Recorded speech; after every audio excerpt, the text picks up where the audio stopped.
Hi, this is Lady Rosie Parks. I wanted to tell you about how I got paid to go to college twice. I chose local in-state schools for both of my degrees. First, I got a Bachelor's of Arts in Liberal Music Studies.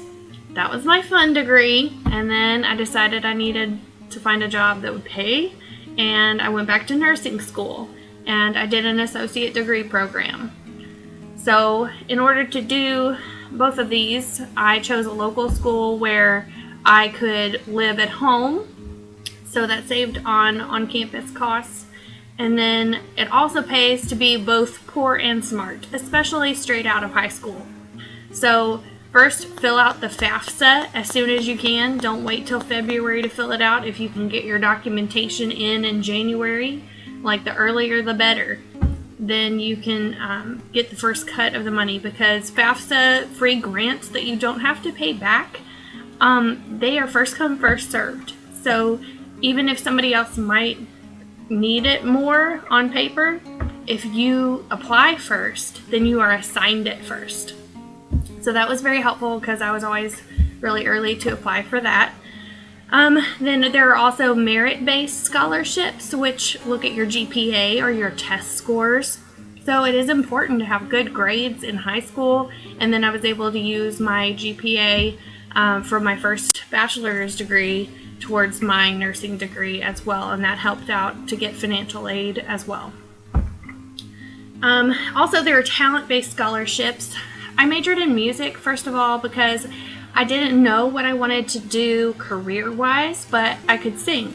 So I sang for some scholarships, and that gave me, I think it paid for half of my tuition.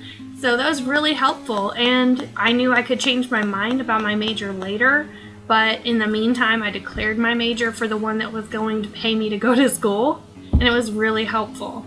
So after that, after my first bachelor's degree, I needed to find new sources of financial aid. So many free grants from the government and that you would get through the FAFSA come because you're right out of high school, and then they're not available to non-traditional students who are going back to school after being in the workforce. So I was able to take advantage of the Workforce Investment Act, but that might not be available in every state, so it is something to look into if that's available in your state. And work reimbursement programs.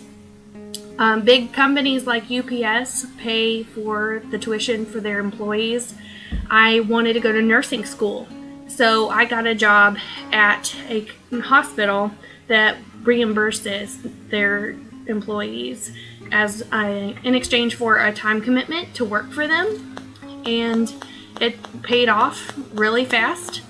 I was completely covered for tuition all the way through, and so it really is an amazing feeling to come out of nursing school and be a debt-free nurse. And that is not because I didn't work. I worked full-time at the hospital during nursing school, and afterwards, the time commitment pays off your tuition reimbursement from the hospital. But and then not only that, but just looking into all these instead of thinking, oh, I just have to choose the easy way and sign up for a loan that you're going to be paying for the next 20, 30 years of your life. If you can have no debt to pay for after you graduate, then all that money you make is all gravy. So I hope this was helpful for you, and as you are looking into ways to pay for college or just to afford college, if you have any questions, leave it below in the comments, and I'd be happy to link you to sources that I've found helpful. So like and subscribe and leave a comment.